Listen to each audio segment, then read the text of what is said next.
La masonería es una institución universal, antiquísima, filosófica y progresista. Está compuesta fundamentalmente por hombres libres y de buenas costumbres.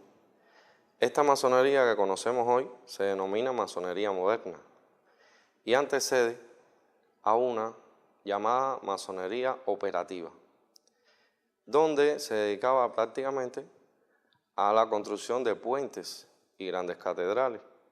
Así, en Londres, Inglaterra, el 24 de junio de 1717 se funda esta masonería que conocemos hoy.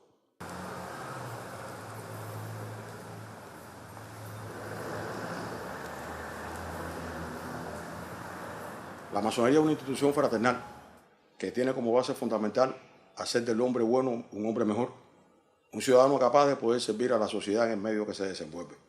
Por lo tanto, la masonería como institución lo que hace es única y exclusivamente formar a los hombres. A ver, la llegada de la masonería a Cuba tiene casi dos accesos lógicos. Viene aupada por los vientos de la modernidad, fundamentalmente a partir de la influencia inglesa y francesa. Tal vez la primera constancia de la existencia de logias en el terreno en Cuba podemos encontrarla durante la ocupación inglesa de La Habana, en el que se encontraron restos de funcionamiento de logias en el antiguo convento de San Francisco. La primera logia cubana se funda el día 17 de diciembre de 1804 por un francés que vino después de la guerra de Haití y Santo Domingo y se asentó en Cuba, que se llamó José Cernao. Esa logia se llamó el Templo de las Virtudes Teologales. Eso hizo que personas de pensamiento adelantado después cogieran las ideas de la guerra de las 13 colonias, la Revolución Francesa, la Revolución Haitiana, y eso hizo que a principios del siglo XIX, en el año 1808 aproximadamente, ocurriera la primera conspiración cubana. El problema es que la propia existencia de un espacio secreto en el que intercambiar ideas se convierte en terreno propicio para debatir los problemas de la sociedad, más allá de la voluntad de la propia institución. Y esto se hace muy evidente en Cuba, donde el terreno, el espacio que aportaban las logias, facilitó ese espíritu de silencio necesario para llevar adelante la transformación de la sociedad cubana. Y esto se hace muy evidente con la fundación en Cuba del Gran Oriente de Cuba y las Antillas. Este Gran Oriente fue el encargado de crear el marco ideológico revolucionario necesario para el estallido de la Guerra de los 10 años. La intención de la creación del Gran Oriente de Cuba y las Antillas fue crear, y esto es muy importante, no solo la independencia desde el punto de vista de la separación de España, sino de crear la república. Personalidades como Antonio Maceo forjaron su ideario en el entorno de las logias del Gran Oriente de Cuba y las Antillas. Pero hay más, o sea, es que muchas de las figuras, de las grandes figuras de la historia de Cuba en el plano político, cultural, fueron masones. Es decir, que los que se iniciaran en el GOCA recibieran a través de las liturgias del GOCA una educación republicana para formar el ciudadano, que sería el verdadero factor en la nueva república, el que determinaría la calidad de esa república. Por esas razones, y además esto lo avalan muchas cosas, pero una de ellas es que Vicente Antonio de Castro es un conspirador por la independencia desde los años 50. La red de logias que va constituyendo Vicente Antonio de Castro entre el 62 y el 68 es una red que va aglutinando en cada región, en cada ciudad, a los revolucionarios, a los que están por la independencia. Cuando uno analiza los conspiradores, los alzados en las clavellinas, por ejemplo, casi todos eran miembros de logias masónicas del Gran Oriente de Cuba y las Antillas. Pero también hubo figuras dentro del otro bando, el bando integrista, que eran miembros de la masonería. Normalmente se habla del alzamiento de Céspedes, pero Céspedes es el venerable maestro, es decir, de la logia Buena Fe de Manzanillo. Y esta a su vez fue creada por la logia Estrella Tropical de Bayamo. ¿Quiénes son las tres figuras principales de la logia de Bayamo? Francisco Vicente Aguilera, Perucho Figueredo y Maceo Osorio, los tres iniciadores del movimiento en esa zona.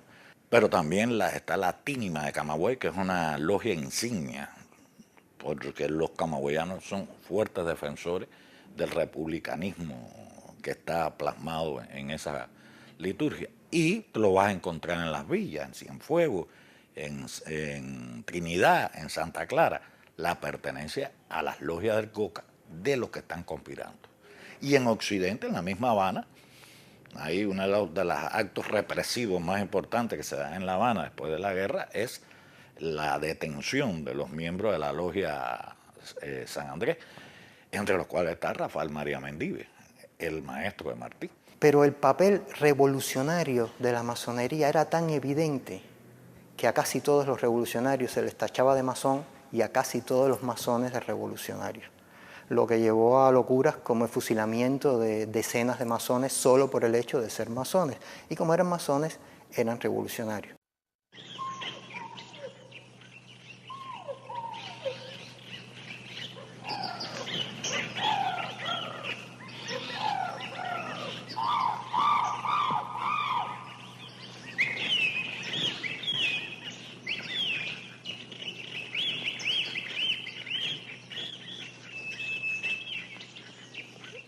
¿Sois Mambí? Sí, por la gracia de Cuba y la revolución. ¿Qué significa Mambí? Hombre que profesa la fe del cubano hasta la muerte. ¿Cuál es la insignia y la señal del Mambí? La Santa Tea.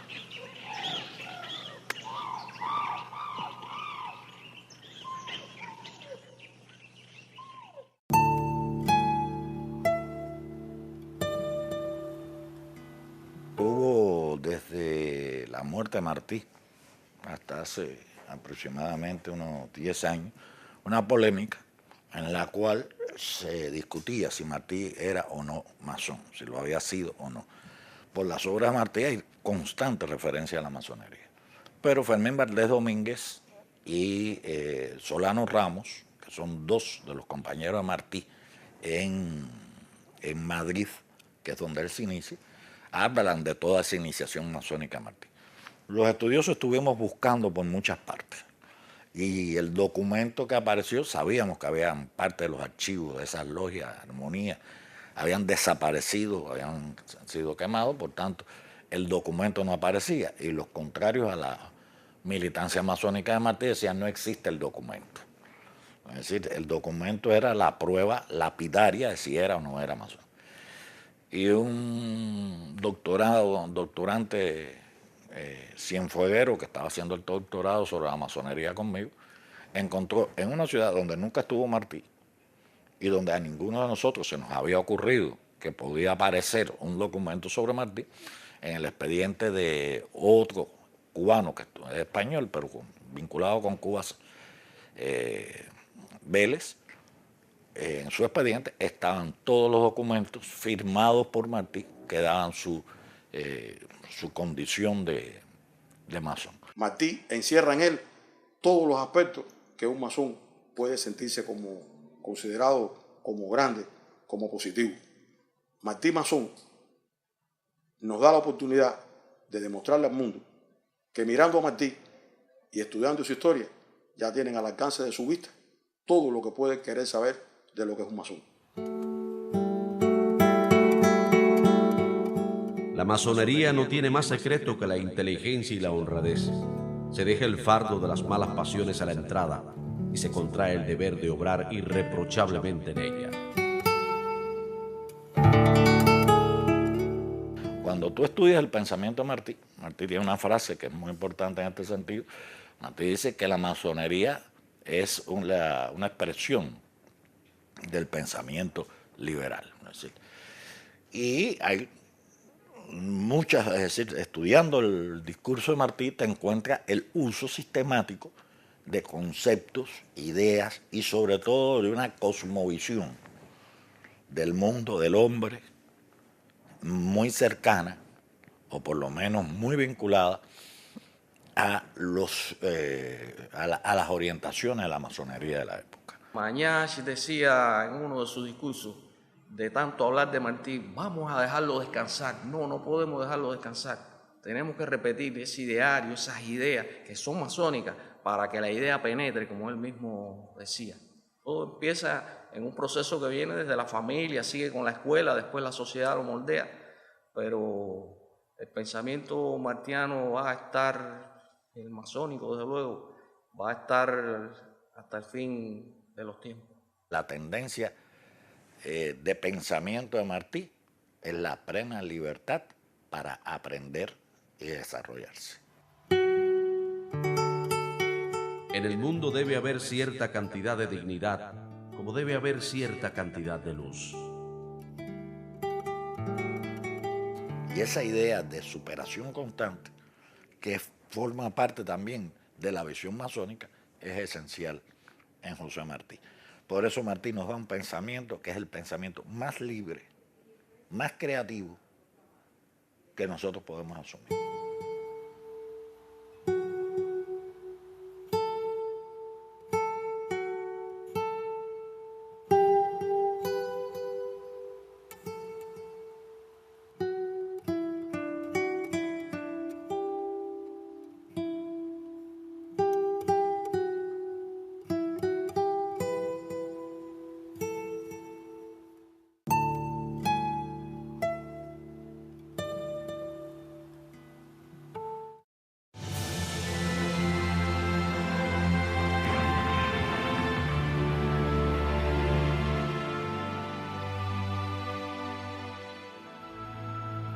La Constitución de 1901 refleja todos los ideales masónicos, todos los ideales por los cuales la masonería se había identificado, o con los que la masonería se había identificado en el siglo XIX.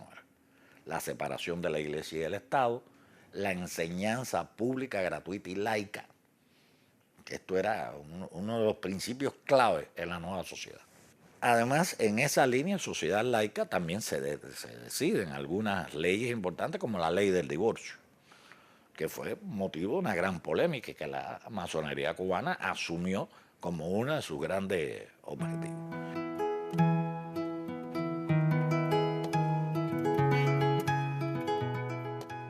La república ha de ser con todos y para el bien de todos.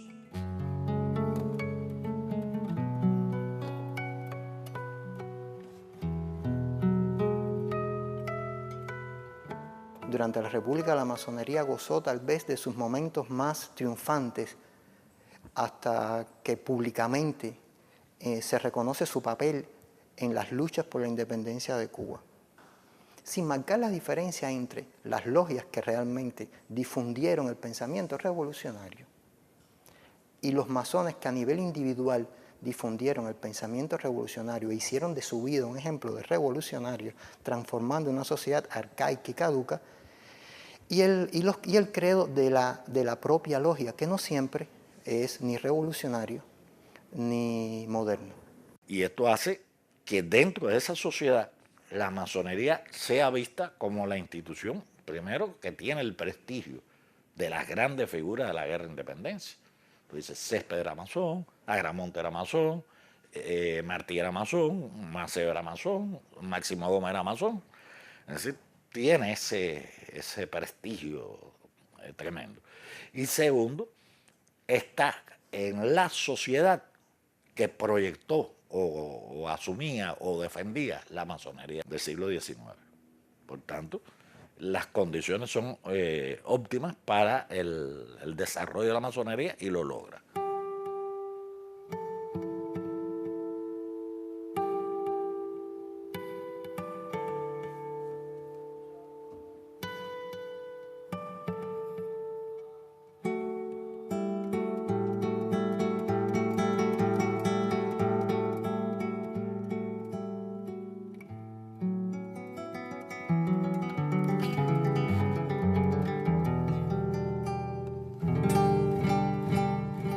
una de las características que tiene la masonería en esta etapa, que fue un debate interno dentro de ellos, es si ganaban en cantidad o mantenían la selección de lo que era la calidad masónica. Yo pienso que cometieron algunos errores en esto, a tal punto que ellos llegan a darle en el grado 33 a Gerardo Machado. Y esto costó caro, le costó caro a la masonería.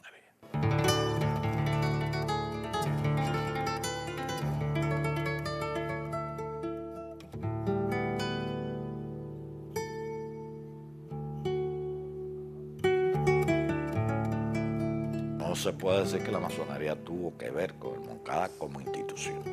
Eso sería hacer una afirmación que es errónea, porque ni la dirección masónica ni de la mayoría de las logias tenían que ver con esto. Ahora, ¿qué pasa? Muchos de los jóvenes que van a integrarse al movimiento del Moncada formaban parte de una organización que se llamaba la JEF, que era lo que quiere decir es Asociación Jóvenes Esperanza de la Fraternidad, AJEF. Era la organización juvenil de la masonería. Si tú observas, incluso el que vaya a Artemisa y vaya al mausoleo donde están los mártires de Artemisa, efectivamente uno de los núcleos más importantes del asalto al cuartel Moncada son los muchachos de Artemisa. Y algunos, una parte importante de ellos eran ajefistas.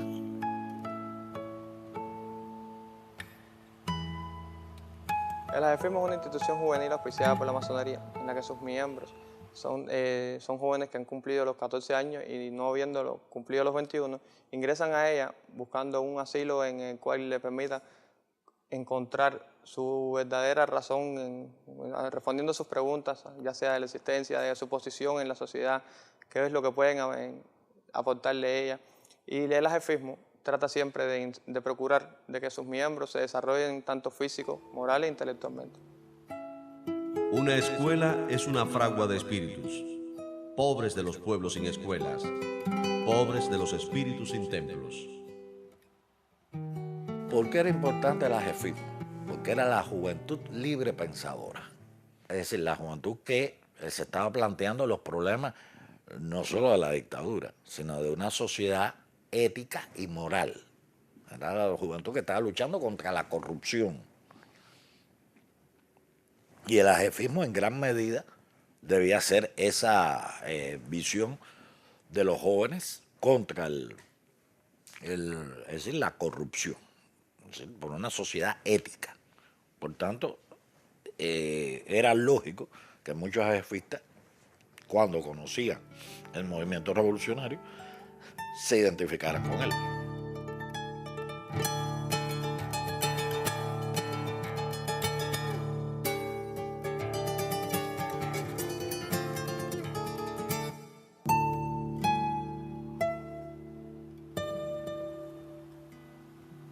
Mira, la institución Hijas de la Acacia se llama exactamente Orden Hijas de la Acacia.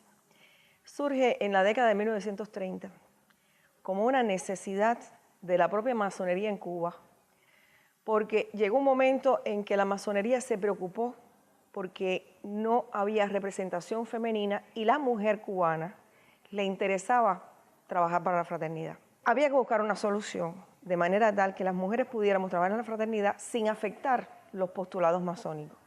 Entonces surgió un movimiento de las esposas e hijas de los masones, que no podían ser masones, pero sí podían instituir una institución asociada a la masonería con los valores éticos de la masonería, pero formada precisamente por las hijas, esposas o parientes de los masones y mujeres que también quisieran formar parte de eso. Entonces, en 1936, Gabriel García Galán presenta una moción en alta cámara donde plantea crear una institución femenina que tuviera sus propias leyes, sus propias liturgias, sus palabras de identificación, sus signos propios y que pudiera trabajar dentro de los templos masónicos, pero a una hora diferente de los hombres. Nuestras liturgias no son masónicas, tenemos liturgias propias que tienen una simbología muy rica y que enseñan mucho a la mujer. Es una liturgia femenina. Surge por la necesidad de que la mujer cubana pudiera trabajar dentro de la orden masónica de alguna manera. Por eso es que la institución nuestra se denomina paramasónica. Nuestro símbolo está compuesto por fundamentalmente el triángulo equilátero que tiene 3 lados iguales. Significa la igualdad. Nuestro tríptico es paz, amor y caridad. La rodea una cadena que simboliza la unión de todos los miembros de las acacistas. Y en el centro tiene un ramo de acacia, que es nuestro símbolo. Desde los tiempos bíblicos, ya el árbol de la acacia comenzó a ser, podría decirse, hasta un árbol sagrado. En la construcción del Templo de Jerusalén se empleó fundamentalmente la madera de acacia. Nuestro fundador Gabriel García Balán consideró que si para los masones el árbol de la acacia era un árbol sagrado, no había mejor nombre para las mujeres que orden hijas de la acacia. O sea, nos consideró como las flores de ese árbol, como las hijas del árbol de la acacia. Cualquier hombre que sea miembro de la institución siente por la mujer respeto y consideración, porque nosotros tenemos como base fundamental, en nuestro criterio, que la mujer es la que tiene a su cargo la responsabilidad de constituir y formar a la familia, educarla y formarla para que se adecue al medio social donde va a ir a desarrollarse. Por ende, como masones, hacia la mujer tenemos el mayor de los respetos. Pero nuestra institución fue constituida para hombres libres y de buenas costumbres. No está concebida la presencia de la mujer dentro de los trabajos de la masonería. Hay que también entender las discusiones y las polémicas dentro de la masonería.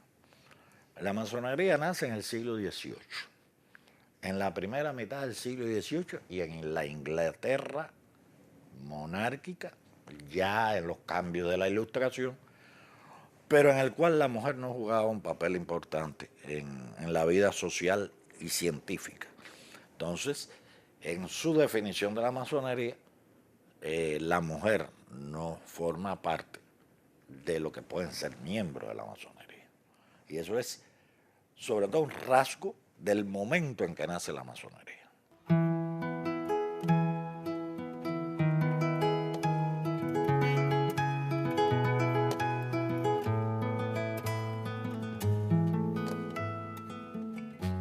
Los hombres deben hablar en versos de las mujeres de rodillas y con un ramo de flores en la mano.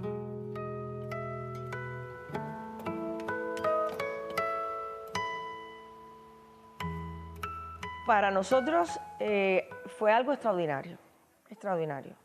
Las hijas de la acacia viven orgullosas de ser acacistas y vieron en esta institución y en la posibilidad que hace 79 años que nos dio Gabriel García Balán, nos dio la posibilidad de trabajar como fraternales y organizadas en una institución reconocida por el país, con todas las de la ley y con todos los derechos que le pueden dar a un ciudadano que participa o es miembro de una institución. Tuvimos tiempo en que la extensión de las Islas de la Acacia fue una explosión, por poderlo decir. La isla llegó a tener 95 logias. Cruzamos el mar y hubo fundaciones de logias acacistas en Panamá, Costa Rica, Honduras, Guatemala, Salvador. Con el tiempo se perdieron un poquito las relaciones con Cuba y en este momento están inactivas Panamá, Costa Rica y Honduras. Yo pienso que las hijas de Acacia, que tienen reuniones sociales, que todavía no han, es decir, por su posición subordinada y por su espacio de no decisiones, como los tiene la masonería como tal, sigue siendo un cuerpo subordinado y un cuerpo que está todavía por debajo, es decir, que no establece una igualdad entre masones y hijas de Acacia. Las hijas de la Acacia somos totalmente independientes de la masonería. Por eso nuestra legislación dice, las hijas de la Acacia serán independientes y autónomas, que es la única dependencia que tenemos de la masonería, que trabajamos en sus templos. Nosotras las hijas de la Acacia no tenemos templos propios, pero desde el punto de vista como institución, desde el punto de vista económico, nosotros somos totalmente independientes. El gran maestro tiene la misma posición que la gran gentil mentora. El gran maestro dirige la masonería, la gran gentil mentora dirige las hijas de la acacia y para nada hay relación en estas direcciones.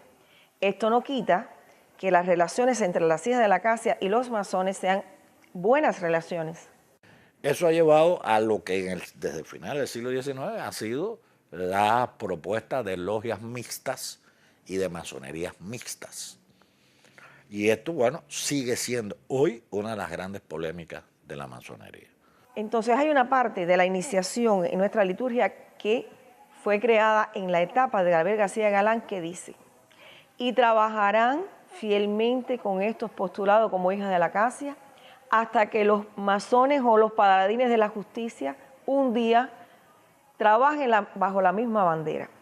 Esa frase quizás nos hace pensar que hace 79 años, quizás no es seguro porque no conocimos a Gabriel, veía la posibilidad de que un día la masonería sin interferencia dejara entrar o participar en los trabajos masónicos a la mujer. Yo no puedo asegurarlo, pero escritos que hemos visto de él deja entrever este detalle.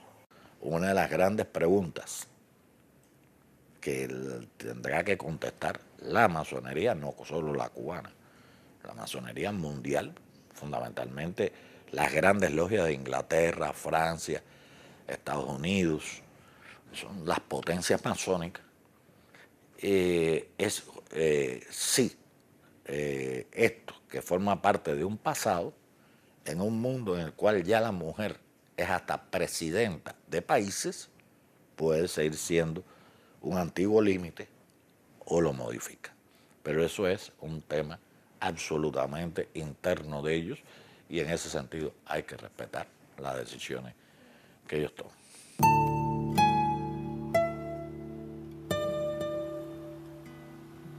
El hecho principal del prestigio de la masonería cubana es que se mantuvo unida a lo largo de un siglo. Tuvo su desprendimiento, pero siempre al final lograban una cierta unidad. Esto permitió que lo que se le conoce como el territorio masónico cubano tuviese una gran logia, un supremo consejo.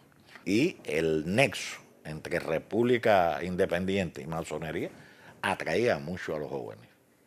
Es decir que en ese sentido, cuando se inaugura el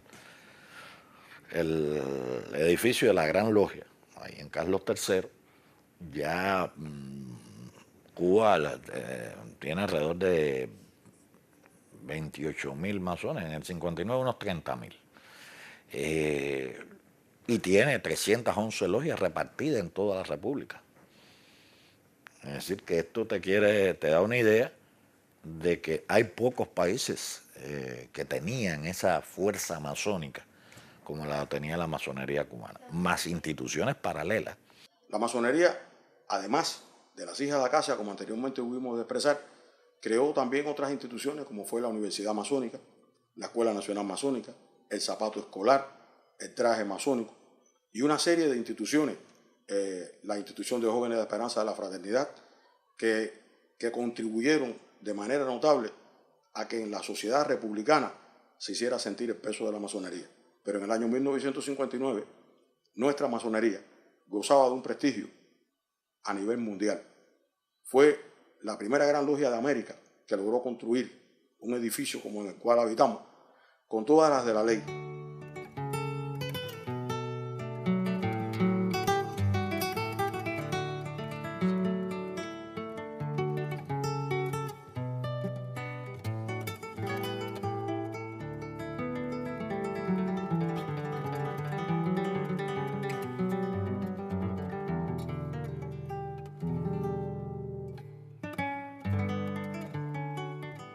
Pero a partir del triunfo de la Revolución, el propio carácter secreto de las logias volvió a servir como espacio para conspirar en contra de la Revolución.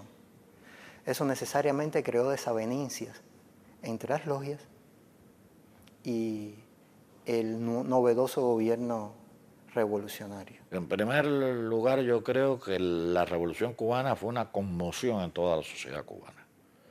y la masonería no escapó de ello. Es decir, de un modo u otro, la vieja sociedad quiebra, se inician transformaciones y cada cual tomó partido. Yo creo que la masonería quedó dividida internamente. Realmente una élite política, una élite intelectual, no siempre se identifica con procesos más humildes, pero la gran masa masónica sí.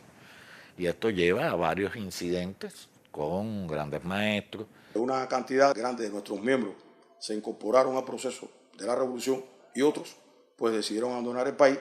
La masonería quedó prácticamente en el aire. De una cantidad de casi 40.000 masones, la masonería quedó deprimida, casi a 19.000. Muchas logias cerraron sus puertas y otras fueron intervenidas, creándose un estado de inseguridad, de desconfianza y de peligros de una y de la otra parte. Esto lleva a un exilio de una serie de figuras masónicas importantes, la creación de una gran logia de Cuba en el exilio en Miami, con el apoyo de las grandes logias norteamericanas, desconociendo que en el territorio nacional se mantenía la Gran Logia de Cuba y toda la actividad masónica.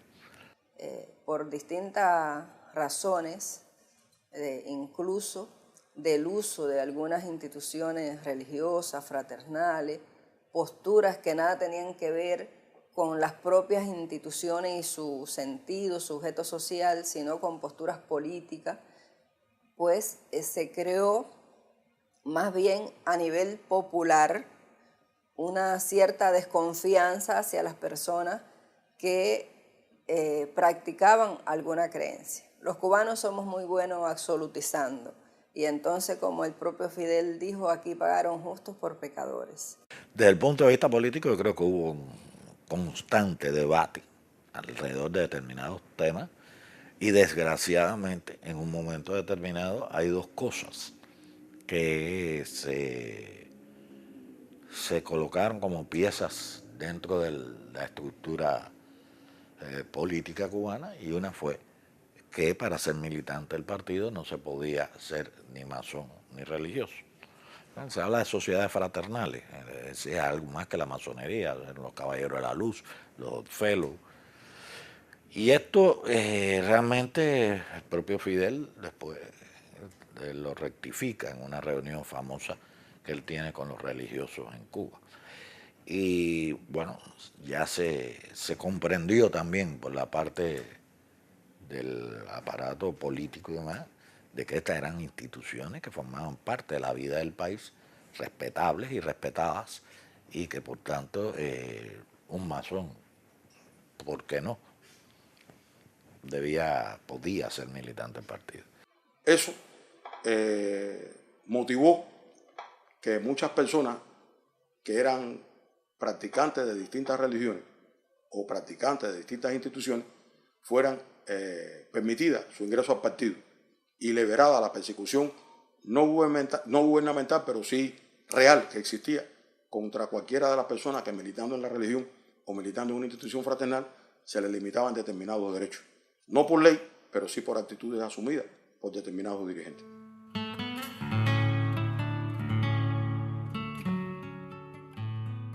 Obrar irrevocablemente, perfeccionar el ejercicio de la libertad, preparar a los ciudadanos a la vida pública, ayudar al logro de toda noble idea, estos son, sin uno más, sin nada de incógnito, sin nada oculto, los misterios de la orden masónica.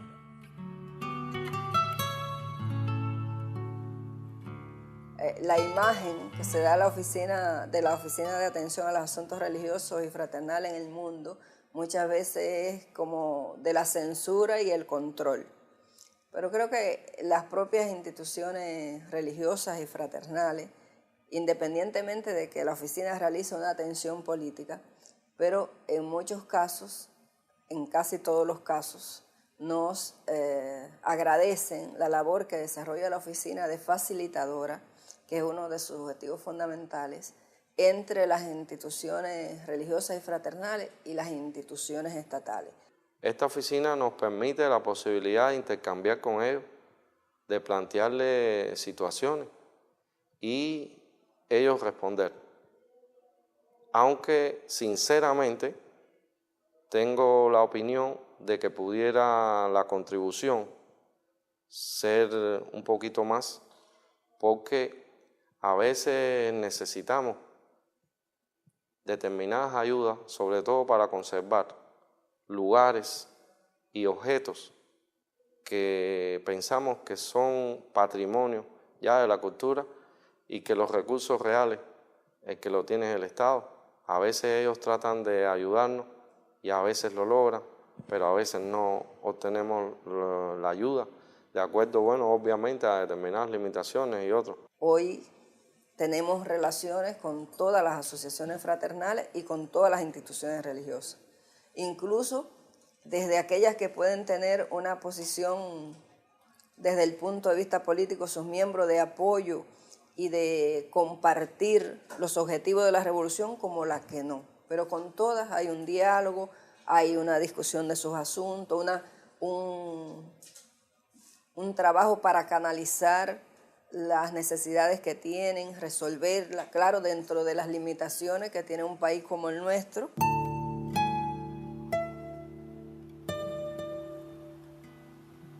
Todo el mundo ve la bandera cubana, pero ¿cuál es el sentido conceptual de la bandera cubana?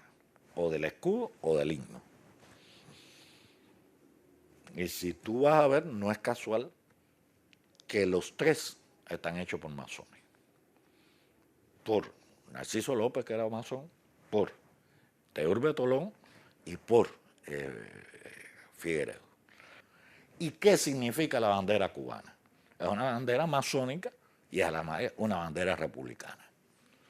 ¿Qué cosa es el triángulo? Es el símbolo de la igualdad, es el triángulo sagrado. Es el que tiene sus tres lados y sus tres ángulos igual, el triángulo equilátero. ¿Y qué significa? Igualdad, libertad y fraternidad. ¿Qué significa? Poder ejecutivo, poder judicial y poder legislativo. Los tres poderes del Estado.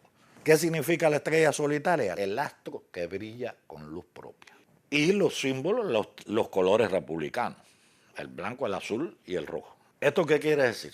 Nuestra simbolización patriótica es absolutamente laica y en gran medida es laica porque está tomada o hecha por masones. La masonería está en la raíz de la cultura cubana.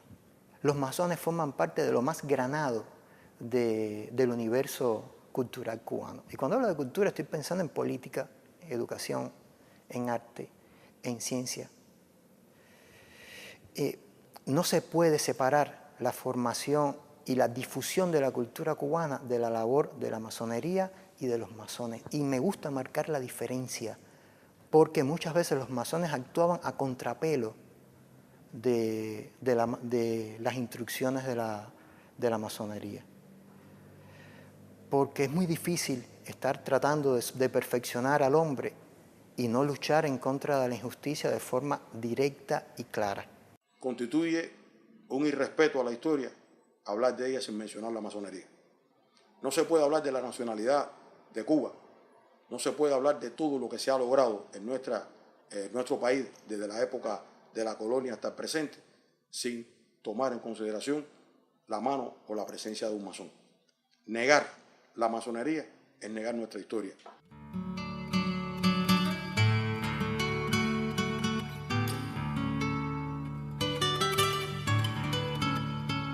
El mundo es un templo hermoso, donde caben en paz los hombres todos de la tierra, porque todos han querido conocer la verdad y han escrito en sus libros que es útil ser bueno, y han padecido y peleado por ser libres, libres en su tierra, libres en el pensamiento.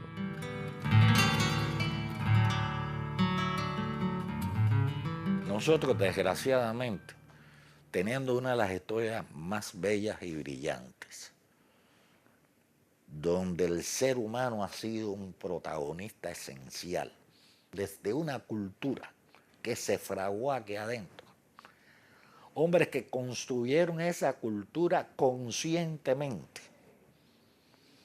Todo ese grupo que rodea a Varela, que lo mismo tiene un pueblo haciendo ciencias naturales, que tienes a un Heredia con aquel célebre poema del himno del desterrado, porque no en balde entre Cuba y España tiende inmensa sus olas el mar. Desde ese nacimiento, ese Martí, que no es solo la poesía, el ensayo martiano es una poesía, pero es una poesía conceptual, que te llena de ideas, te enriquece el espíritu, te llena por dentro, empiezas a trabajarte hacia adentro. Y eso no fue de balde, fue precisamente por ese espacio de libertad y de fraternidad que la logia creaba. Esa es la historia que nosotros necesitamos. ¿Por qué no la logramos? Bueno, confesar públicamente los defectos es un problema. Y yo creo que estamos en tiempos en que tenemos que hacer esa historia, definitivamente, o perdemos a la juventud. Porque los jóvenes necesitan entenderse a sí mismos. No se entiende ni se enseña con consignas. El ajefismo en nuestra sociedad hoy ocupa un papel un poco discreto, pero para nosotros deseáramos que fuera mucho más, porque encontramos en el ajefismo las posibles respuestas a los problemas de la sociedad cubana, sobre todo en los jóvenes, en esa pérdida de valores. Si somos capaces de el ajefismo que hacemos dentro del templo, llevarlo con nuestro ejemplo hacia las calles, la juventud pudiera también recibir esas mismas enseñanzas que recibimos nosotros, que son basadas en los ideales de grandes personalidades de nuestra patria, que fueron masones también. Leer los documentos del Gran Oriente, que difundía el Gran Oriente de Cuba y las Antillas en sus logias, es asistir a un discurso netamente revolucionario. Revolucionario en cuanto a transformar profundamente la estructura de la sociedad. Cuando llama a luchar contra todo tipo de tiranía, aun sea con las armas en la mano, a oponerse a cualquier tipo de explotación, a luchar por la igualdad, a luchar contra la esclavitud.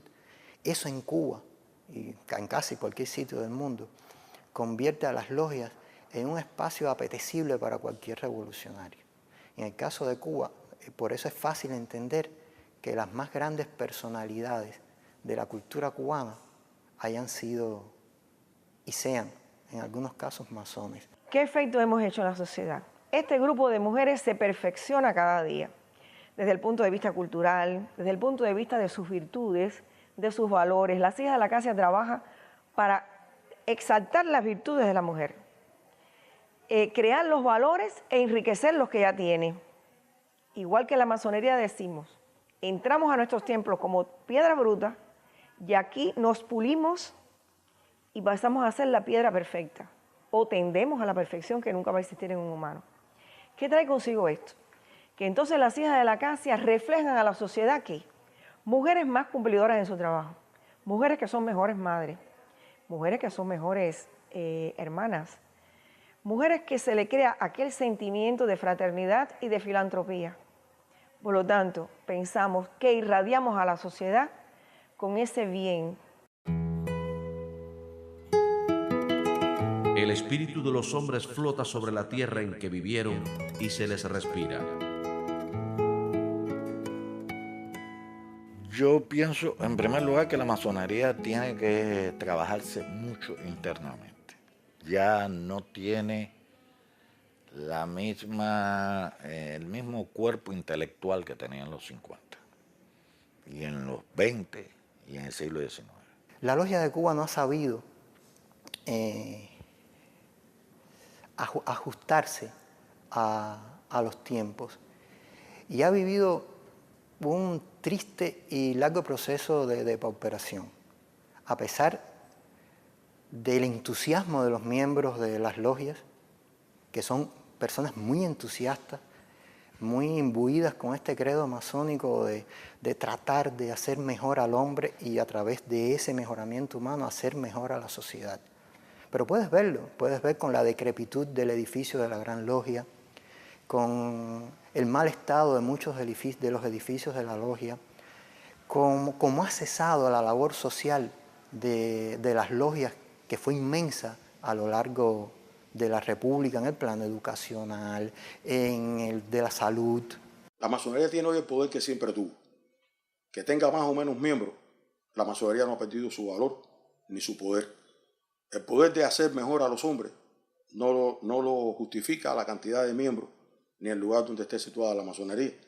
La masonería siempre ha cumplido con ese parámetro que forma parte de su estructura. Hoy existe una mayor cantidad de interés de ingresar en nuestra institución porque al no ser perseguida y al no haber limitaciones para su ingreso, muchos jóvenes se han interesado en ingresar en nuestra institución. Los retos de la masonería de hoy son los de siempre. Su aporte a la sociedad, sin compromiso político ni religioso. Su aporte al mejoramiento humano, porque nosotros consideramos que haciendo mejor a un masón, hacemos también a un mejor ciudadano. Y este masón ciudadano puede hacer un mejor servicio a la sociedad y eso es un trabajo masónico.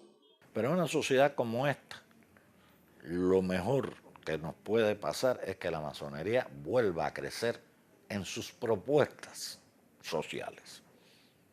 Como sociedad que ha defendido históricamente a la sociedad civil, que ha formado ciudadanos, hombres honestos, honrados, con una educación en las liturgias, en la ética, en la práctica masónica. Por eso es que la masonería, el reverdecer de la masonería sería tan importante. Una masonería abierta a todos los cambios, una masonería que asuma con valentía los retos de la modernidad de la cual ella es vocera.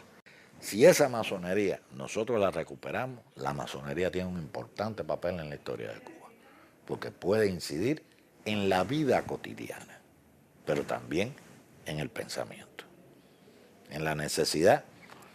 Esto que te decía de la bandera, bueno, para mí eso está muy claro, pero yo estoy convencido que no está claro para todo el mundo. Es decir, hay muchas personas que ni siquiera conocen el sentido de muchas de las cosas. Estamos perdiendo sentidos. Por eso es tan importante que la masonería se fortalezca para poder ayudar a la consolidación de la cultura cubana y ayudar al mantenimiento de la independencia cubana y al mantenimiento de la revolución cubana. Y hablo de revolución pensando en eso que dijo Fidel, de que revolución es cambiar todo lo que deba ser cambiado. O sea, que Fidel vuelve a los inicios del significado de la revolución, de asumirla como cambio, pero como cambio para bien. Cambios asumidos como progreso, como mejoramiento del ser humano, no cambios para peor. Yo creo que la masonería, recuperando su espacio, recuperando internamente su calidad intelectual y su calidad social, puede ser una institución valiosísima en estos tiempos en que estamos en un debate por la construcción de una sociedad futura.